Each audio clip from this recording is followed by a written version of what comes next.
Muy buenas tardes, queridos hermanos. Con mucha alegría nos volvemos a encontrar para seguir conversando acerca de esta secuencia de charlas y exposiciones que hemos denominado para leer el Nuevo Testamento, en la que vamos a dar claves de lectura y claves de comprensión de todos y cada uno de los libros del Nuevo Testamento.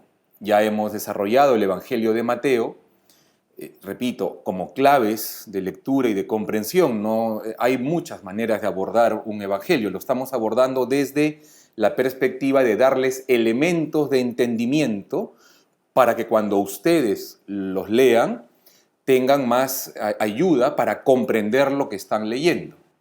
Ese es el propósito de esta secuencia para leer el Nuevo Testamento. Y desde la reunión anterior venimos desarrollando el Evangelio de San Marcos. Hoy vamos a desarrollar la segunda y última parte de la exposición que iniciamos la reunión pasada. Vamos a comenzar poniéndonos pues en la presencia del Señor, como siempre lo hacemos. En el nombre del Padre y del Hijo y del Espíritu Santo. Amén. Corazón de Jesús, a ti consagramos y encomendamos estos minutos para que tú abras nuestro corazón y nuestro entendimiento a todo aquello que nos quieras transmitir. Haz que conozcamos más tu palabra para vivirla más fielmente y viviéndola fielmente agradarte cada día más, Señor. Que tu Santísima Madre, la Virgen María, nos acompañe, nos bendiga y nos proteja en esta reunión muy especialmente. Te lo pedimos a ti, Señor, que vives y reinas por los siglos de los siglos. Amén. En el nombre del Padre, y del Hijo, y del Espíritu Santo. Amén. Bien, sigamos pues conociendo un poco más el texto del Evangelio de San Marcos, cuál fue su intención, cuál su método, cuál su camino para poder comprender mejor cuando lo leamos. Vamos a recordar un poco lo que dijimos la vez anterior, solo para enlazar más fluidamente con lo que en esta reunión espero poder comunicarles. Hemos dicho que Marcos no era apóstol. De hecho, Marcos es de la segunda generación de discípulos. Acuérdense que los apóstoles son 12 y aparecen en el capítulo 3 del Evangelio de Marcos, y no está ni Marcos ni Lucas en esa lista de 12. De los 4 evangelistas, solamente Mateo, el publicano, y Juan, el apóstol, porque hay un Juan Bautista que es otro personaje.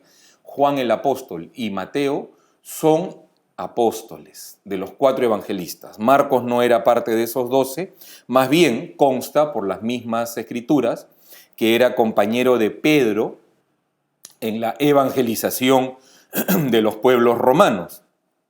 Y como era un pueblo impresionable al que Pedro tiene que predicar, Pedro escoge la metodología de priorizar primero de la vida de Jesús para captar la atención a aquellas partes de esa vida que impresionan más, porque el público necesita ser impresionado para que te escuche.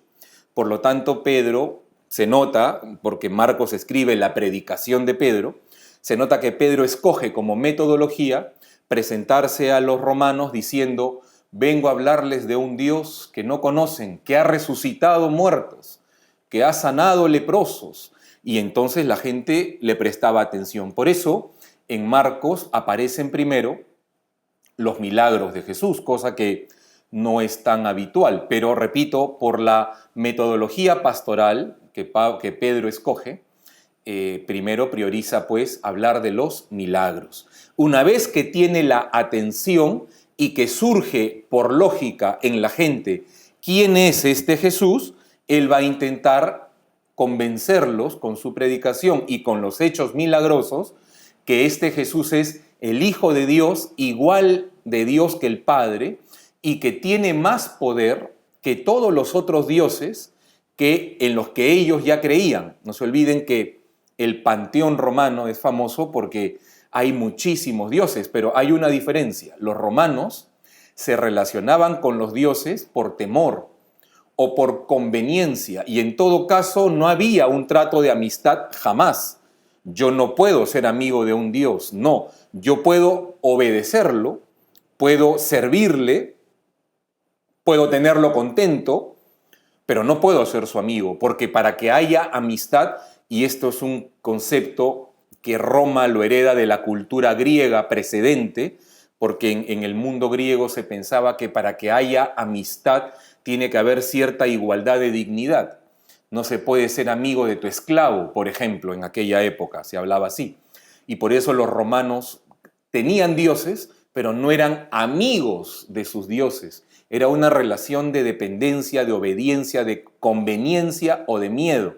Y por eso Pedro les ofrece una relación con Dios de amor, de perdón y de misericordia, una verdadera amistad con Dios. Esto era nuevo en la predicación y esto pegó mucho en la gente que empezó a unirse a la fe cristiana por esta característica de un Dios cercano, un Dios no castigador, un Dios misericordioso y un Dios que es más fuerte que todos los demás porque hace cosas que nadie puede hacer y que ha triunfado más que ellos a pesar de que su apariencia humana ha sido frágil y débil. Eso es parte de la grandeza de Dios, haberse mostrado como uno más, como dirá San Pablo en la carta a los Filipenses, que parecía igual en todo a nosotros y que pasó por un esclavo incluso, y que murió, obedeció hasta la muerte de cruz, es decir, una vida de lo más ordinaria, asumiendo la fragilidad humana.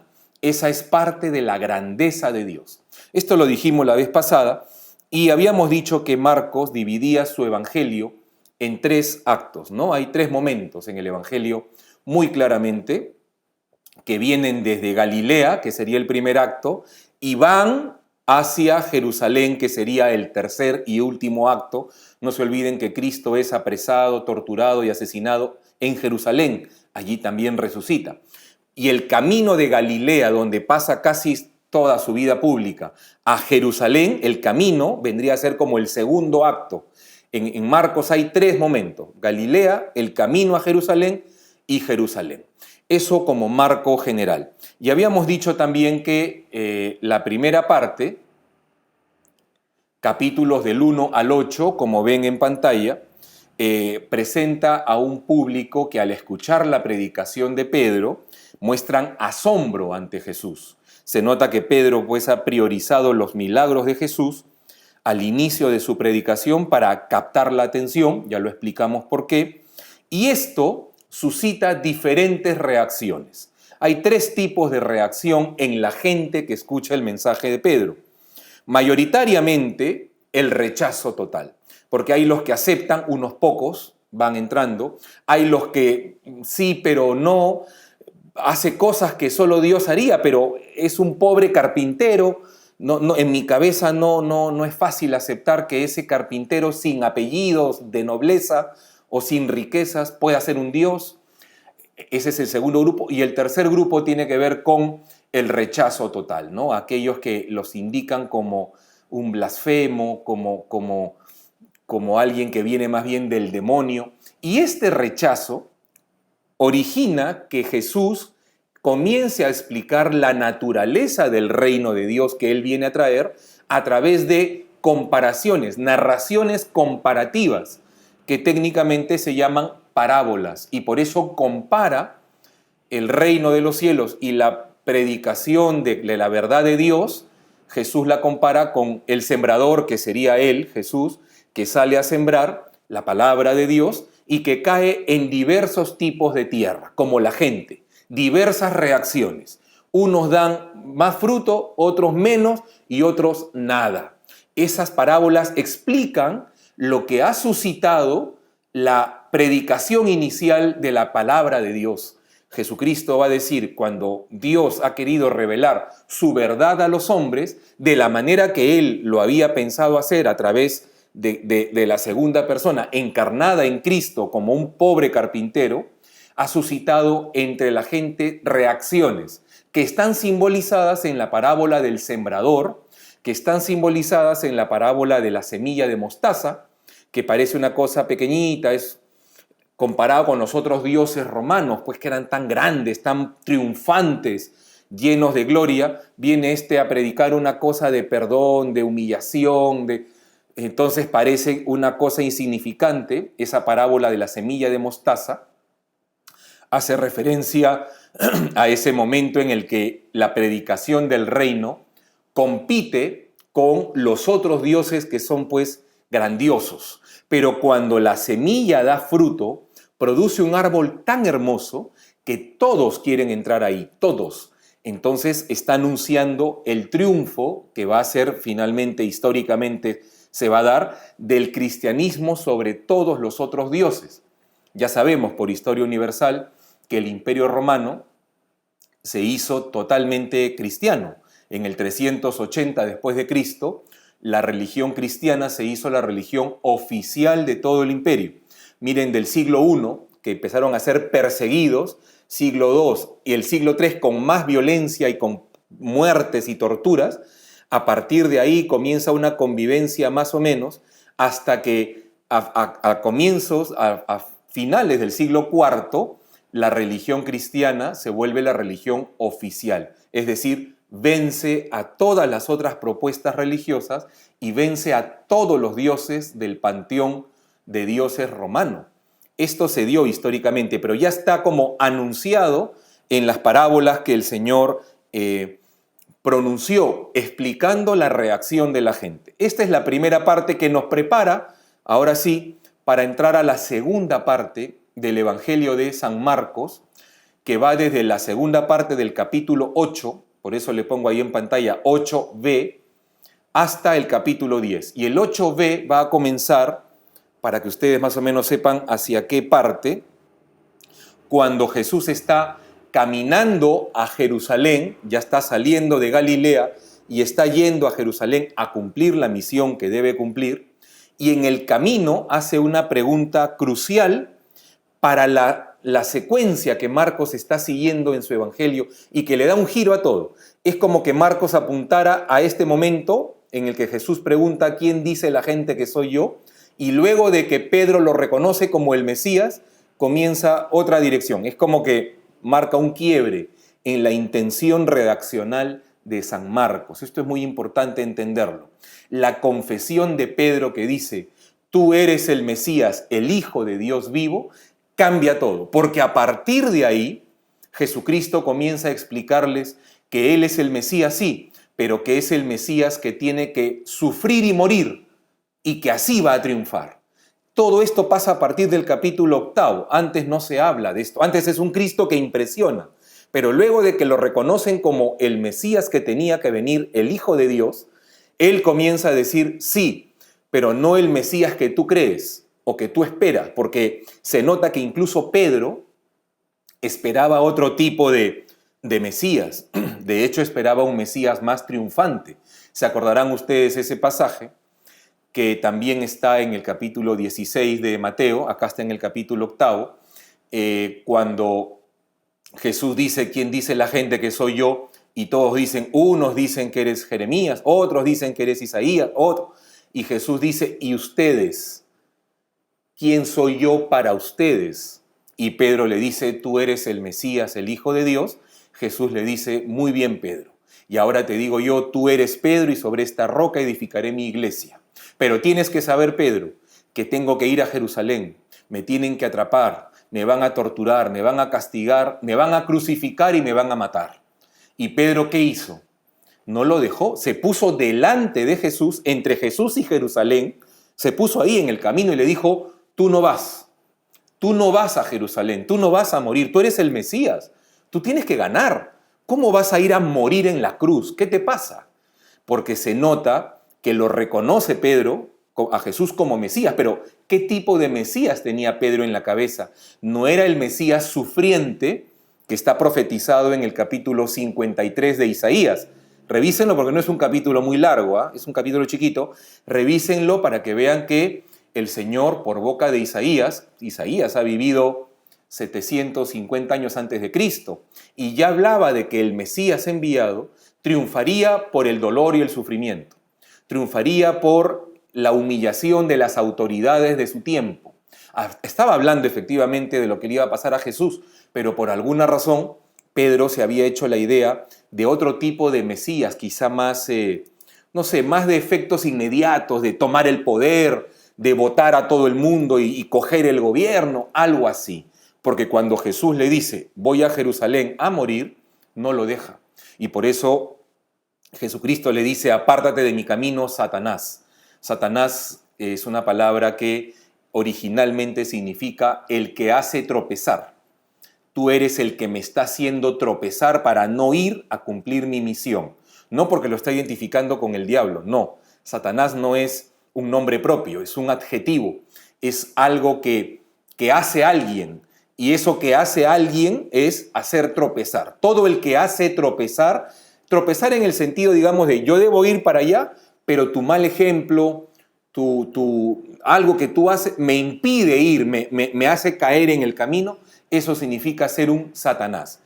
Ahora mismo se podría aplicar eso a las personas que nos llevan a pecar, por ejemplo. Me estás llevando a pecar, eres Satanás. Pero no porque seas tú el diablo, no. Hay que entender que es un adjetivo. Estás haciendo una función que también hace el diablo en todo caso, pero no es que tú lo seas. Estás haciendo la misma función que hace el cual, hacerte caer en tu camino hacia el bien, hacia lo que Dios te pide. Es lo que Jesús le dice a Pedro. Dios me pide por ahí y tú te pones aquí para no dejarme pasar. Apártate de mi camino, Satanás, ¿no? Así hay que entenderlo, porque le empieza a explicar que Él es el Mesías, siervo sufriente, que Isaías había profetizado. Los apóstoles, incluso los apóstoles, pensaban que el reino de Dios, debía instaurarse aquí en la tierra con una especie de gobierno, con ministros, con instituciones, así lo veían.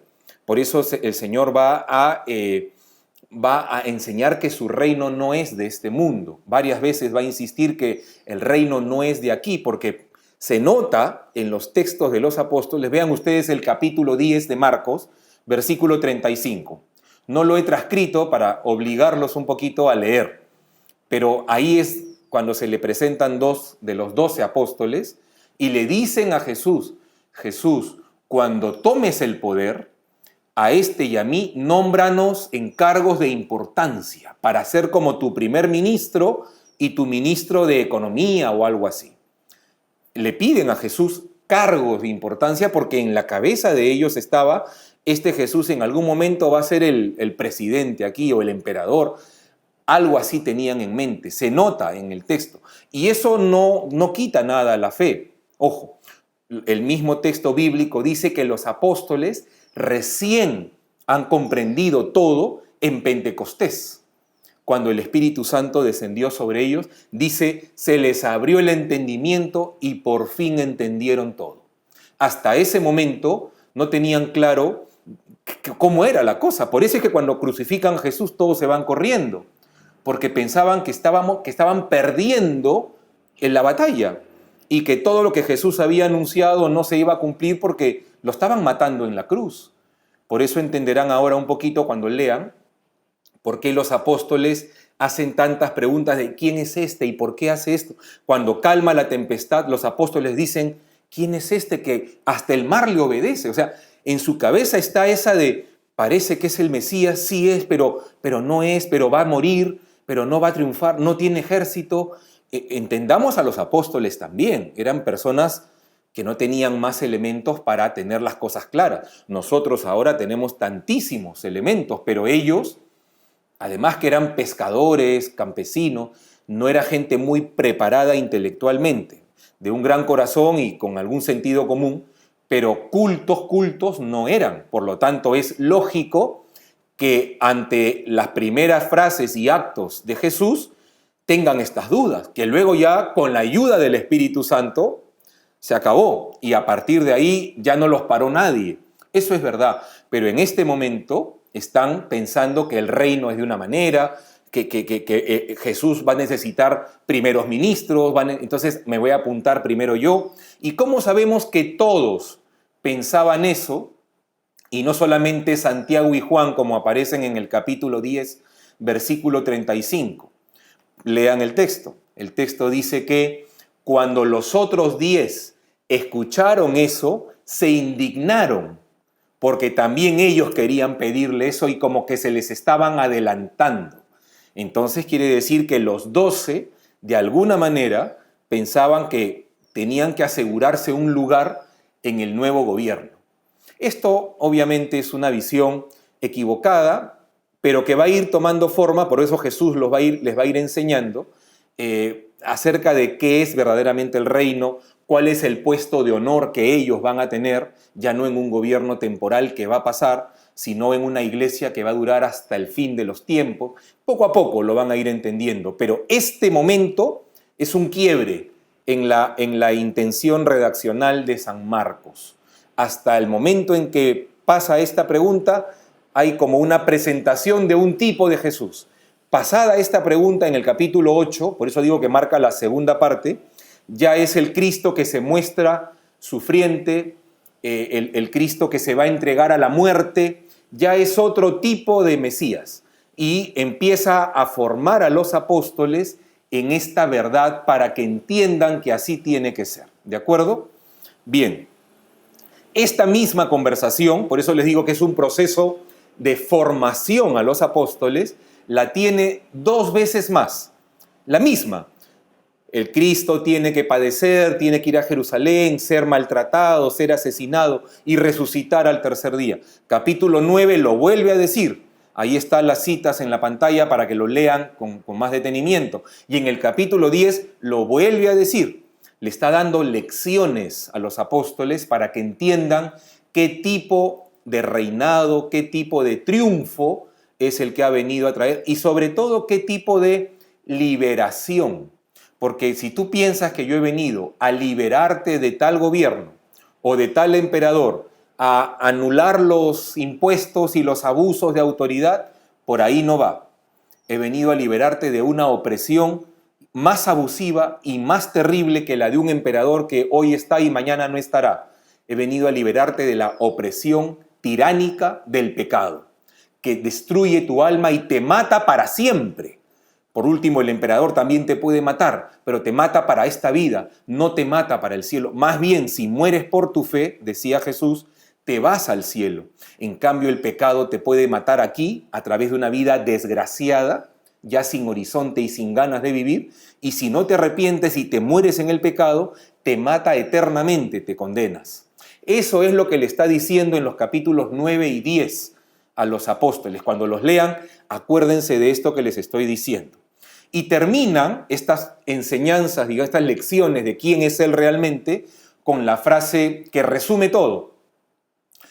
Yo no he venido a ser servido, sino a servir y a dar mi vida en rescate por muchos. Capítulo 10, versículo 45 de San Marcos, ¿no?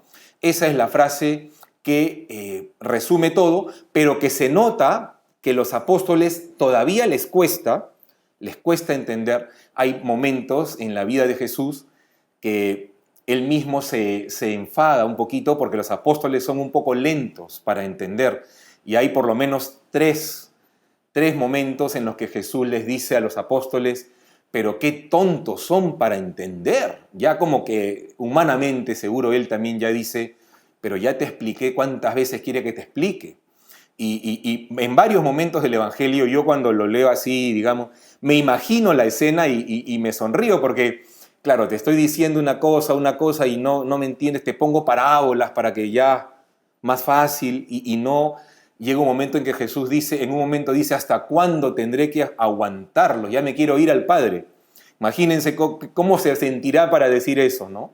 Y a Pedro, en el huerto de los olivos, cuando después de 3 años de hablar de amor, de perdón, de comprensión, de tolerancia, cuando vienen los romanos a agarrar a Jesús, Pedro lo primero que se le ocurre es sacar su espada y comenzar a golpear a todo el mundo. Y Jesús, lean ese pasaje que está en el huerto, en el relato de la pasión, al comienzo, en el huerto de Getsemaní, cuando Jesús le dice, Pedro, por amor de Dios, guarda esa espada, pero ¿qué te he enseñado 3 años?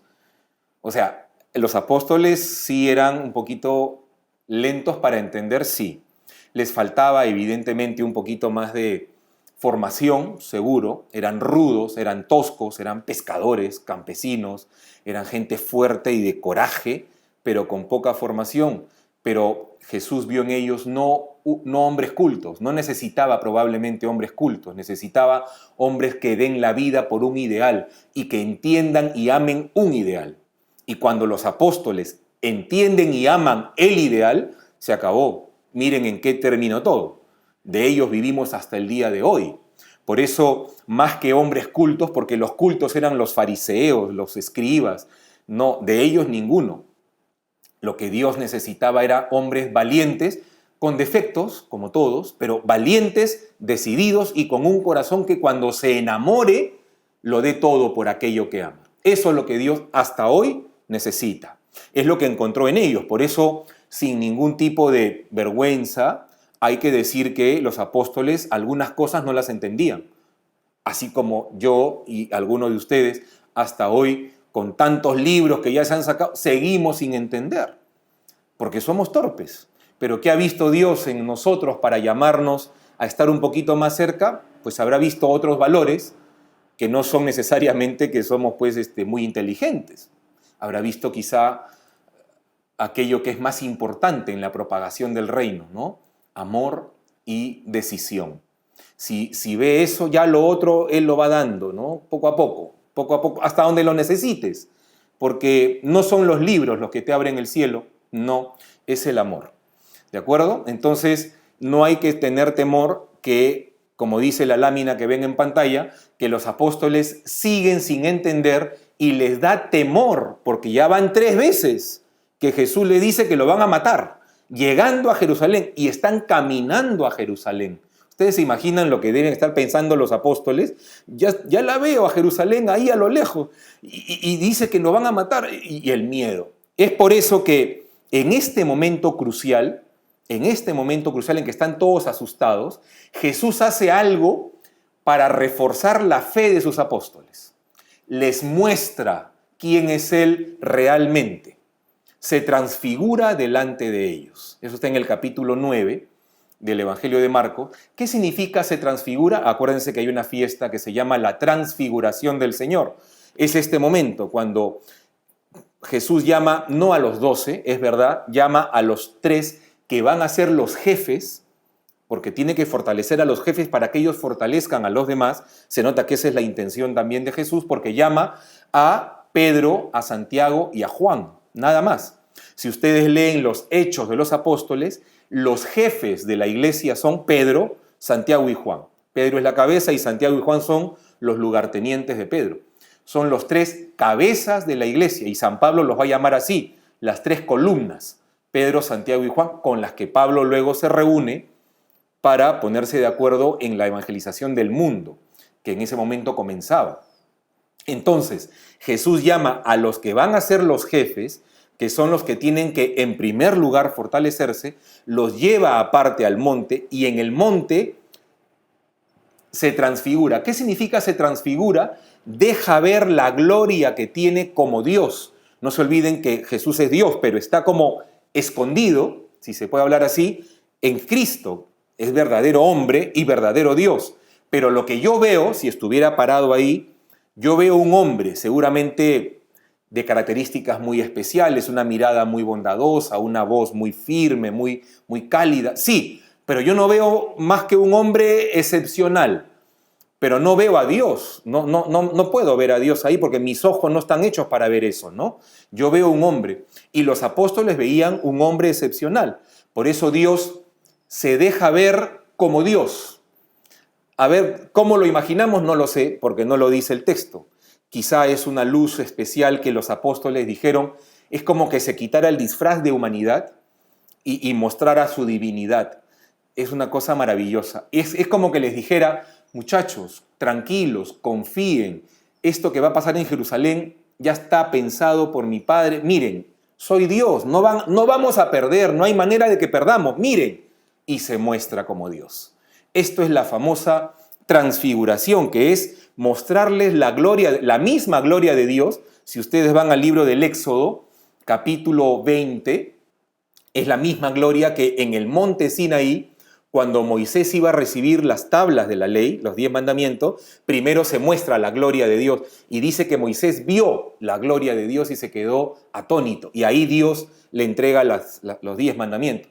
Esa misma gloria ahora en Cristo, porque es el mismo Dios, Dios encarnado en Cristo. Entonces Jesús se transfigura delante de ellos y en esta transfiguración pasa algo muy importante. Aparecen Moisés y Elías, personajes del Antiguo Testamento. De hecho, no son cualquier personaje del Antiguo Testamento. Pudo presentarse delante de Jesús Noé, Abraham, Jacob, Sansón, Salomón, Moisés y Elías. ¿Por qué? Aquí hay algo que quizá para nosotros nos puede parecer un poco que no tiene sentido, y si dijera Noé, da igual. No, es que no da igual si nos ubicamos en el momento y quién está escuchando y viendo esa experiencia. Ojo, son los judíos, los apóstoles, los que van a ser los jefes de la iglesia y que tienen toda la formación del Antiguo Testamento y que se les ha prometido que Cristo es el cumplimiento de ese Antiguo Testamento, que todo lo que hacía era anunciar, preparar y prometer que llegaría Jesús. Entonces, cuando se aparecen Moisés y Elías, para los apóstoles estaba claro qué significaba eso. Ese es el Antiguo Testamento, la ley y los profetas. Para un judío, el Antiguo Testamento, lo que conocemos como Antiguo Testamento, para ellos es la Biblia hebrea, que también es verdad que en esta época todavía no estaba totalmente así como la conocemos redactada. Ojo, existían los libros sueltos que luego más adelante se van a compilar, pero ya existían escrituras hebreas y esas escrituras, repito, no es un solo libro, como que uno se imagina una Biblia, la sacas el Nuevo Testamento y lo que queda, eso había en tiempos de Jesús. Así no. Habían los libros por separado, pero que luego ya se hacen un solo libro en el siglo III o IV, o sea, todavía va a faltar un rato para eso, pero sí existían las escrituras, estaban los profetas, estaba la ley de Moisés y estaban los libros de sabiduría. Eran las tres partes que formaban lo que llamaríamos luego la Biblia hebrea o lo que llamamos nosotros el Antiguo Testamento, ¿de acuerdo? Para un judío, Santiago, Juan y Pedro, que están ahí, está claro que Moisés y Elías representan lo que para ellos es todo el Antiguo Testamento. Y que ellos hablen con Jesús y le muestren como obediencia y entrega, porque eso es lo que pasa en el texto, les está diciendo a Pedro, Santiago y Juan que el Antiguo Testamento se está rindiendo o se está entregando a Cristo. Y cuando viene la voz del cielo, este es mi Hijo amado, escúchenlo, es la nueva ley. Escúchenlo, ¿se acuerdan? No tienen por qué acordarse, pero en el libro del Deuteronomio, en el capítulo 6, donde está el más importante de los mandamientos que luego Jesús en el capítulo 22 de San Mateo lo va a repetir. Amarás al Señor tu Dios con todo tu corazón, con toda tu alma, con todo tu ser y a tu prójimo como a ti mismo. Esa primera parte Jesús la toma de un texto del Deuteronomio. ¿Qué texto? El libro de Deuteronomio es capítulo 6, versículo 4. Pero ¿cómo comienza ese texto? Comienza con: escucha, Israel, el Señor tu Dios es tu único Señor. Amarás al Señor tu Dios con todo tu corazón, con toda tu mente y con todo tu ser. El escucha del Antiguo Testamento, que da introducción a toda la ley, que es como que Dios dijera: hey, pueblo de Israel, escuchen esto y cumplan esto, ahora es reemplazado por este escucha que aparece en la transfiguración. Este es mi Hijo amado, el que estaba anunciado, el que tenía que venir, escúchenlo. No sé si me estoy dejando entender, o a lo mejor ya los mareé un poquito, pero mi intención es que se entienda que Jesús es realmente el cumplimiento, la plenitud, la llegada del Antiguo Testamento. Eso es lo que Jesús quiere decirles a los apóstoles y obviamente a nosotros cuando se transfigura delante de ellos. Les quiere infundir fuerza ante lo que va a pasar, porque se viene la pasión, pero viendo esto, tienen que estar fuertes, sabiendo que va a parecer que perdemos, pero vamos a ganar. Este escúchenlo reemplaza todo lo anterior. Así como el anterior escucha a Israel de Deuteronomio 6, 4 era la introducción a la antigua ley. El escúchenlo de Marcos 9 es la introducción a la nueva ley. Y el Antiguo Testamento, Moisés y Elías, la ley y los profetas, se rinden y se entregan, digamos, a Jesucristo, que es el Nuevo Testamento, es decir, la nueva alianza de Dios con los hombres. Ellos dos eran la antigua alianza de Dios con los hombres.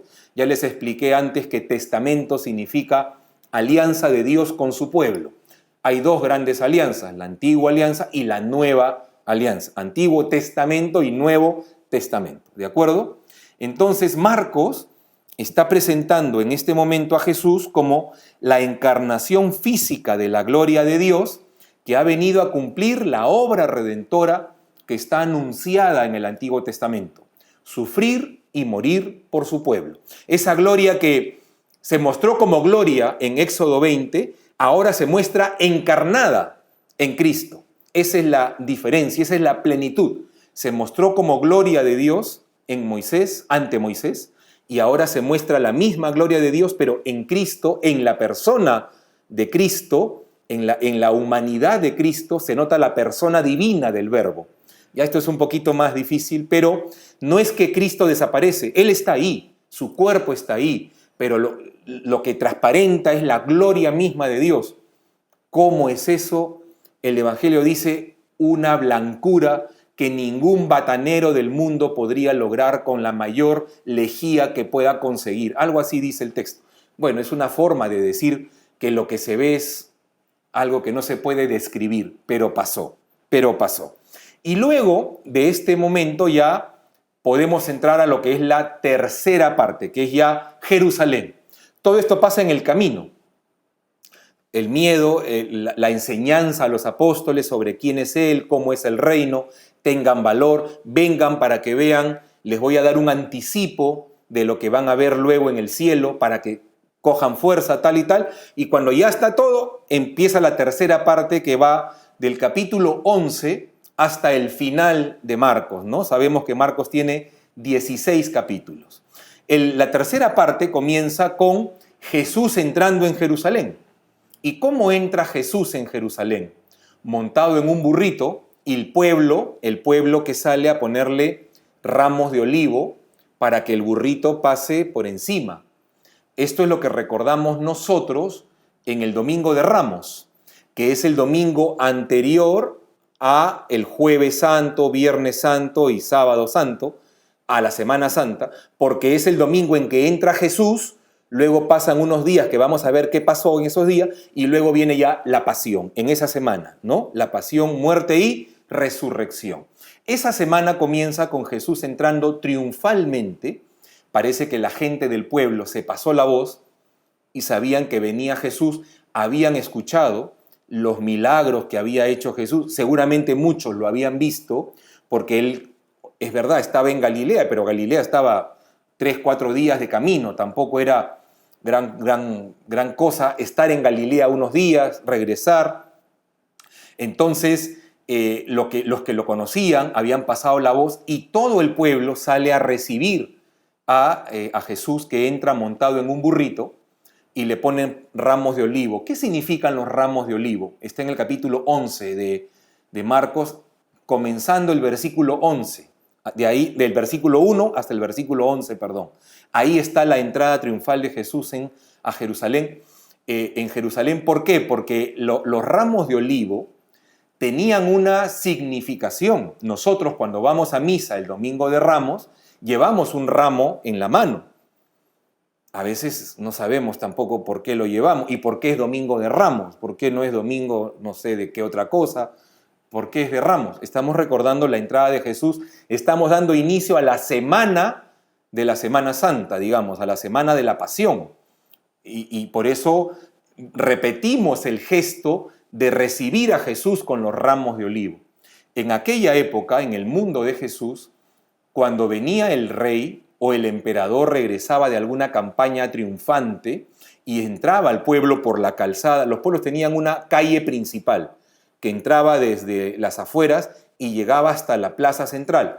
En esa calzada o vía principal, ahí se ponía la gente para recibir al rey o al emperador y le ponían ramas de olivo que significaban dos cosas: reconocer la autoridad del rey y poner mi vida nuevamente bajo esa autoridad. Es decir, era un reconocimiento de la realeza del que venía y de la sumisión, obediencia y respeto del que lo está recibiendo. Eso significan los ramos de olivo. Cuando le ponen a Jesús los ramos de olivo, lo están reconociendo como el rey. Está entrando el Mesías. Claro que ellos tenían quizá esa idea de rey de la que he hablado. Además, eso está profetizado en el profeta Zacarías, capítulo 9 del profeta Zacarías, Antiguo Testamento. En el versículo 9, el profeta le dice a Jerusalén: alégrate, Jerusalén, mira que tu rey viene a ti, humilde y poderoso, montado en un burrito. Era una profecía. Zacarías, siglos antes de Jesús, ya había dicho a Jerusalén que el rey vendría humilde y poderoso.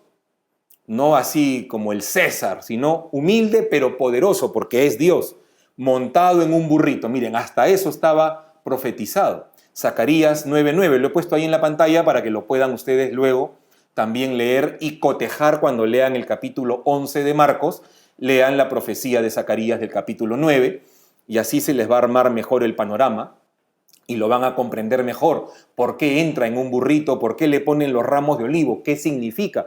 Les estoy dando las claves para entender. Le están diciendo: tú eres el Mesías. ¿Y cómo lo confirman? Con lo que le dicen: Hosana, hijo de David.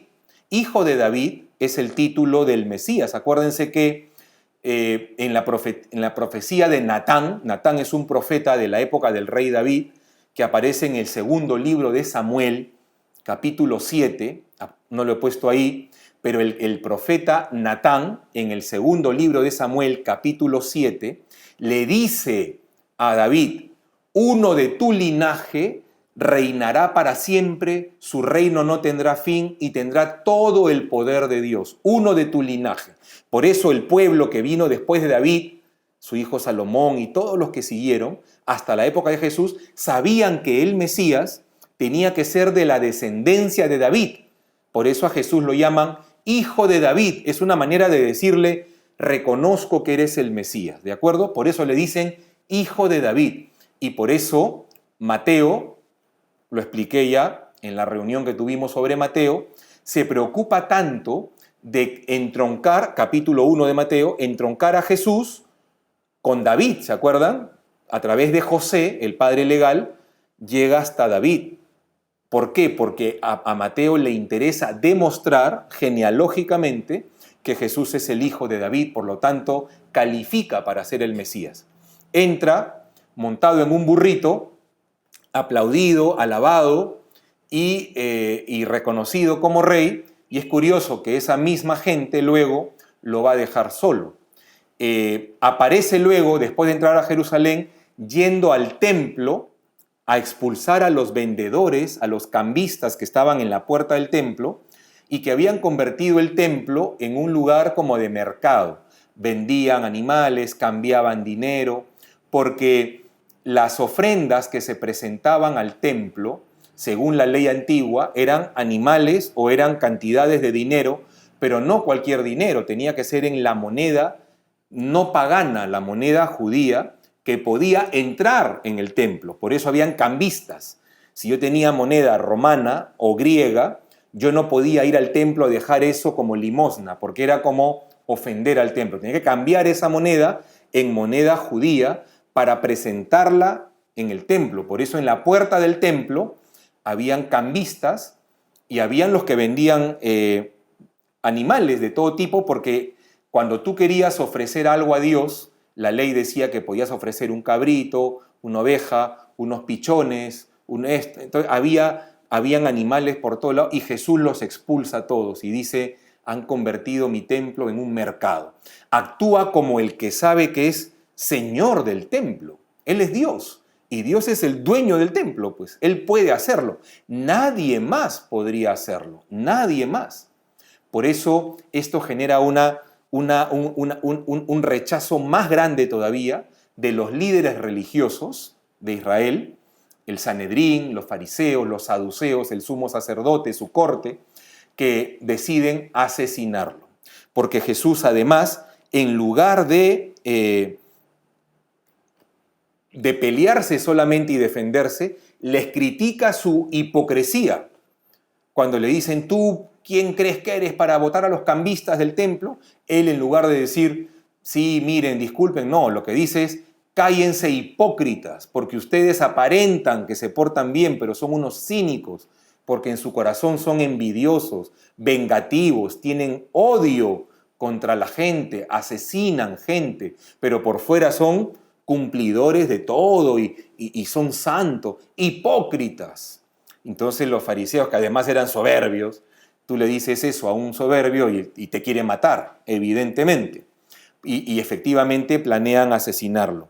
Entonces Jesús le habla a sus apóstoles y les dice que el templo va a ser destruido por la maldad que generaron las autoridades judías. Dios se va a retirar y va a permitir que el mal arrase ese templo, lo cual sucedió históricamente, por supuesto mucho después, estamos en el 32, 33 después de Cristo en este momento, y el templo fue destruido en el año 70.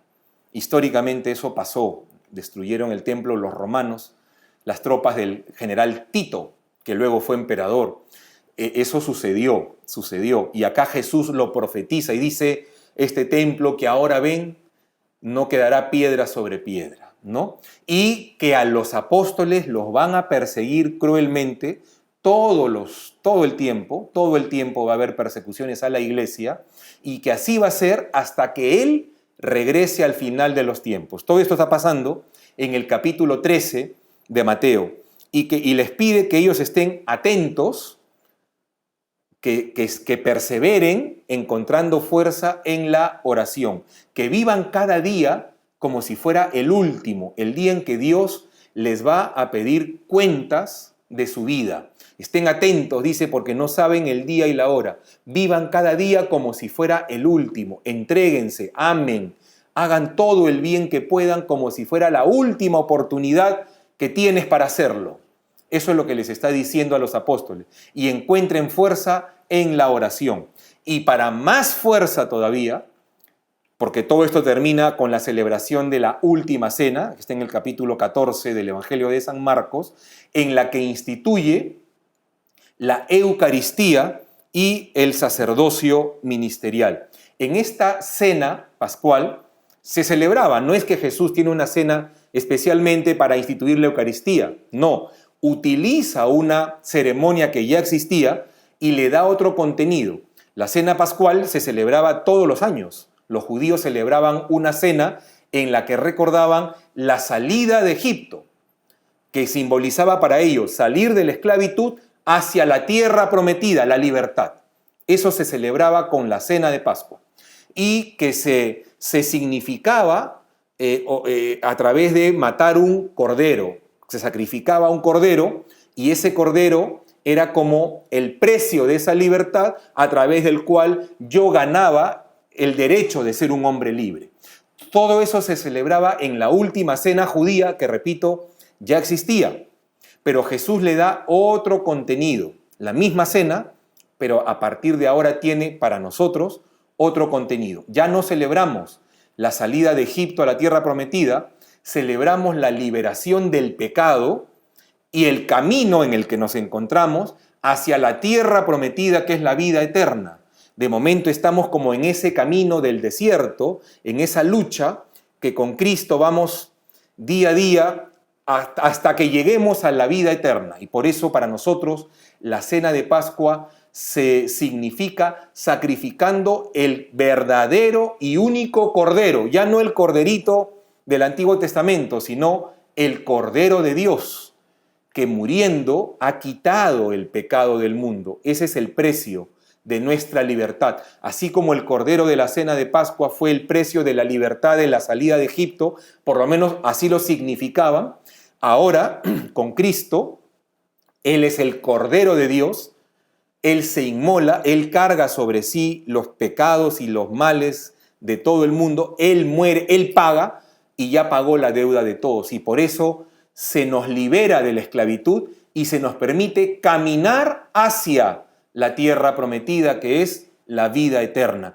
Y para alimentarnos en el camino, así como Moisés tuvo el maná, que era una especie de pan milagroso, a Él nos va a dejar el verdadero pan del cielo. Por eso se llama en la Biblia el verdadero pan del cielo, porque el pan del maná no era el verdadero pan del cielo, era un pan que Dios había mandado. En cierta manera se le podía llamar pan del cielo, porque maná eran unas migajitas que aparecían en las mañanas con la escarcha de la lluvia. Al día siguiente esa escarcha se convertía como en migajas que luego las juntabas y te las comías. Y la gente decía, es pan enviado del cielo. Pero Jesús va a decir, el verdadero pan que baja del cielo y da la vida eterna es mi cuerpo que se entrega por ustedes. Ya así vamos entendiendo un poquito las frases que decimos en la misa. Este es el Cordero de Dios que quita el pecado del mundo. Y cuando el sacerdote coge el pan y dice, esto es mi cuerpo que se entrega por ustedes. Y cuando leemos en algunas partes del Evangelio, el que come de este pan vivirá para siempre, porque este pan no es como el pan de sus padres, está haciendo referencia al Antiguo Testamento, que lo comieron y murieron igual. El que come este pan no morirá para siempre, ¿no? Ahora lo entendemos un poquito más a raíz de estas explicaciones. Se queda con nosotros todos los días hasta el fin del mundo, bajo las especies de pan y vino, para fortalecernos en el camino de la esclavitud del pecado a la tierra prometida, que es la vida eterna. Este es un tema fabuloso que no lo voy a desarrollar ahora, porque estamos viendo el Evangelio de Marcos y hay que avanzar, pero en algún momento tengo que desarrollar ese tema de cómo la iglesia, nuestra vida personal, la de cada uno, se parece muchísimo a ese pueblo que sale de Egipto y camina a la tierra prometida. Todo lo que pasa en ese camino nos pasa. Esas idas y venidas, ese hacernos ídolos a nuestra medida, perdonar, pedirle perdón a Dios, arrepentirnos, desafiar a Dios, molestarnos con Él, todo eso nos pasa. En algún momento estudiando el libro del Éxodo, vamos a hablar de esto. De momento vamos a seguir, porque a partir de aquí, Marcos ya presenta a Jesús después de la última cena en el huerto de Getsemaní, entregándose a la voluntad del Padre, expresando humanamente el temor, que no es pecado, porque en Cristo no hay pecado, tener temor no es pecado, y Jesucristo le dice, Señor, si es posible que pase de mí este cáliz, que es una forma hebrea de decir todo lo que se me viene, si hubiera forma de que no pase, te lo pido, pero lo que dice al final es importante, que se haga tu voluntad y no la mía, ¿no? Que se haga tu voluntad y no la mía. Mientras él está rezando en el huerto de Getsemaní, le dijo a los apóstoles que lo acompañen a rezar. Y no rezaron, se quedaron dormidos. Pues claro, acaban de comer, tan llenos, es de noche, se van al huerto de Getsemaní y les gana el sueño. Les gana el sueño. Entonces, Cristo les reprocha y les dice, duermen, todo lo que se viene, todo el mal que va a pasar, y ustedes que tienen que rezar conmigo, duermen. Y este reproche, la iglesia lo ha entendido siempre, hay que repararlo, hay que volver las cosas al estado en que debieron ser.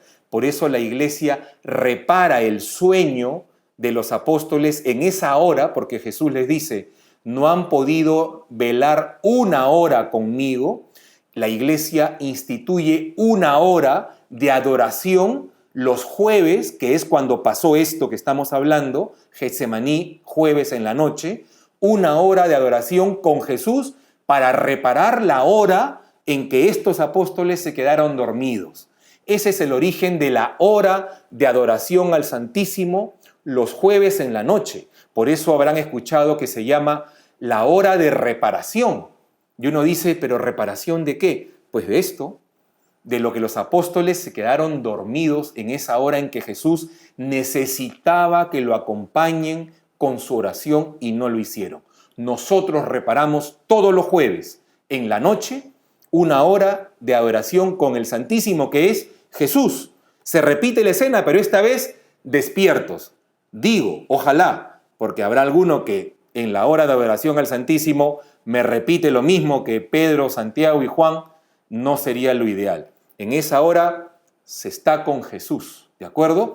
Ese es el origen de la hora de adoración al Santísimo Sacramento. La falta de los apóstoles a quienes Jesús les dijo, velen y oren conmigo.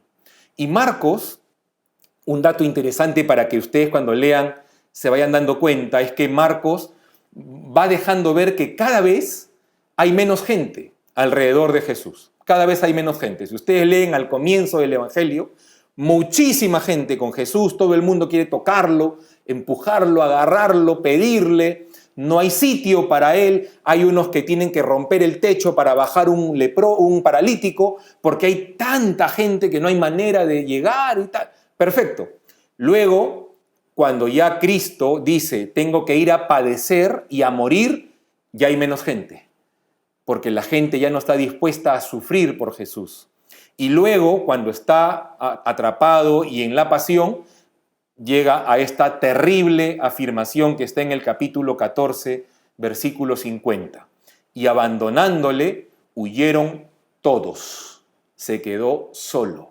Esto es importante porque Marcos está diciendo, detrás de las líneas que se leen, que es fácil y hasta bonito seguir a Jesús cuando hay milagros, cuando todo va bien, cuando hay multiplicación de los panes y cuando siento cosas bonitas, pero cuando la cuesta se pone para arriba y cuando la cruz se pone más pesada, ya cada vez hay más gente.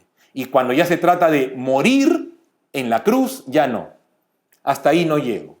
Es un mensaje para todos, no solamente para los apóstoles que también se fueron. Yo diría que es un mensaje para todos. Arrestan a Jesús y lo hacen comparecer ante el Sanedrín, y en el capítulo 14, a partir del versículo 53, en pantalla ven el texto que dice 14, que es lo que separa el capítulo del versículo, capítulo 14, versículo 53, y esas dos pequeñas SS que aparecen ahí significa y siguientes, ¿de acuerdo? Así se tiene que leer. Lo van a encontrar en algunas Biblias, por eso se los digo.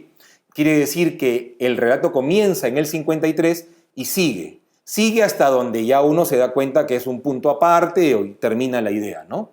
En esos versículos está el juicio ante el Sanedrín, que tenía una formalidad legal.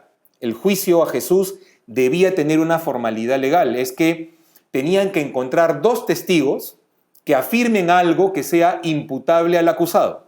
Y dice el texto, léanlo, que no encontraban dos que lo acusen de lo mismo. Fallaban en algunos detalles y quedaba como que eran acusaciones falsas. Entonces pasaron a la otra modalidad. Cuando los testigos fallaban, la ley preveía otra forma de sentenciar a un inculpado, que el inculpado confiese, bajo el principio de a confesión de parte, relevo de pruebas, tenían que hacerlo confesar para no necesitar de testigos. Y por eso el sumo sacerdote le hace la pregunta, ¿eres el Hijo del Dios bendito? Pero no el Hijo en un sentido figurado, como que todos somos hijos de Dios. No, le está haciendo una pregunta en un grado de igualdad de dignidad, de consubstancialidad, podríamos decir hoy, ya más técnicamente. Le está diciendo, ¿eres tú Dios hecho hombre? Y Jesús dice, sí, lo soy. Eso en la ley judía era una blasfemia, es decir, un insulto a Dios. Un insulto a Dios, que un hombre se haga Dios. Claro, ellos no tenían por qué saber que eso era verdad, pero ellos dicen, es blasfemia, ya confesó, no necesitamos testigos, ya es reo de muerte. Pero había un problema. Esto para entender el juicio a Jesús. Había un problema. Como eran colonia o provincia romana, no tenían poder para matar a nadie. El Sanedrín era una institución judía y no tenía poder sobre la vida de la gente del Imperio Romano, porque finalmente los judíos eran parte del Imperio Romano. ¿Quién era el único que tenía total autoridad y libertad sobre la vida de sus súbditos en todo el imperio, el emperador. El único dueño de la vida de sus súbditos era el emperador. Por eso cualquier pena de muerte que se dictara en un tribunal inferior, local, como el Sanedrín, tenía que ser refrendado por el emperador para que se pueda dar, porque si no, no se podía dar. Pero el emperador, obviamente, no podía estar en todas partes.